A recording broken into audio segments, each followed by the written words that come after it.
পুলিশদের ঘৃণা করবে সাধারণ মানুষ, বিবেক সম্পন্ন বুদ্ধিজীবীরাও।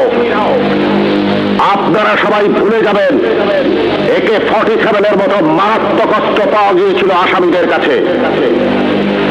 যদি জনগণের কাছে ধরা পড়ে ওই আসামিরা গণপিটুনিতে মারা যেত, আপনারাই বলতেন ভালো হয়েছে, পুলিশের কাছে গেলে ছাড়া পেয়ে যেত।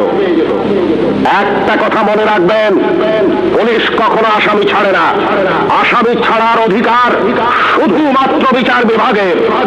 বলুন তো, AK-47 মতো রাইফেল কেন এদেশে আসবে, যা শুধু যুদ্ধক্ষেত্রে ব্যবহৃত হবে? কেন AK-47 বাংলাদেশে আসছে? কিসের আলামত?